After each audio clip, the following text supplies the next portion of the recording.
Hello my fellow exiles.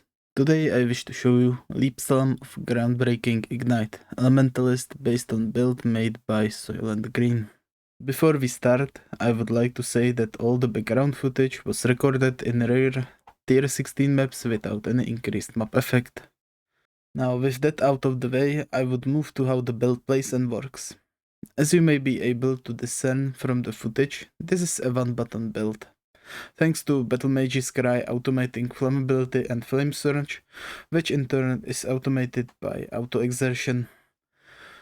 Though the build is not without its intricacies, as we are using controlled plays, which means we need to ideally inflict 12 ignites in past 4 seconds. Luckily, the DPS loss from being off by up to 4 ignites is only around 5%.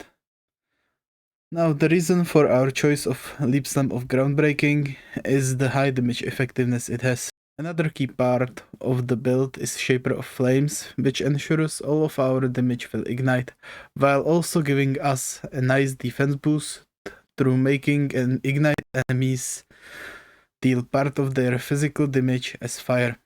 Another puzzle piece are our golems, which through their buffs scale both our defense and offense. If you want to read their effects, you can pause the video here. Last few noteworthy pieces are trigger bots, which again help with both offense and defense through inflicting elemental ailments. Trigger bots are also improved by our use of the Archon's tools, which adds third Scorching Trigger Bot, while also improving their effect, reducing their cost, and unfortunately making them affect us. That downside can be mitigated by getting Elemental Ailments immunity, which in this case is through Storm Shroud and a pair of boots. Now that there are 4 Elemental Ailments on our enemies, we use the Taming, which gives us a nice chunk of increased elemental damage.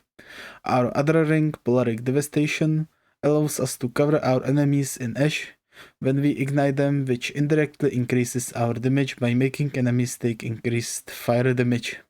Now for our chest piece we use Bronze Sleeve, giving us a quite big damage boost.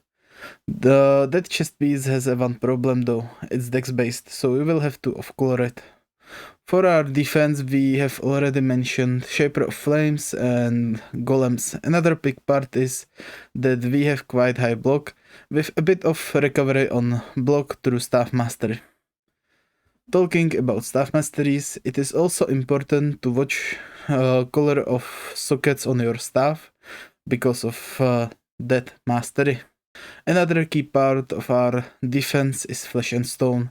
With us using the Scent Aura, enemies that are close to us deal less damage, and for the last part, we have Primal Aegis from Bastion of Elements that provides us with recoverable elemental damage barrier.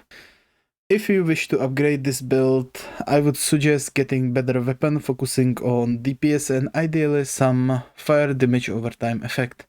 1 or 2 cluster jewels depending on your budget, and some nice timeless jewel. On the other hand, if you level this build and find out you dislike it, you could respec it into a Mathos Mischief build, explosive arrow totems, or maybe even Wander if you feel extra adventurous. With all that said, I would like to thank you for your attention. I wish you a lucky league start, and without further ado, here is a clear of tier 16 map without any commentary.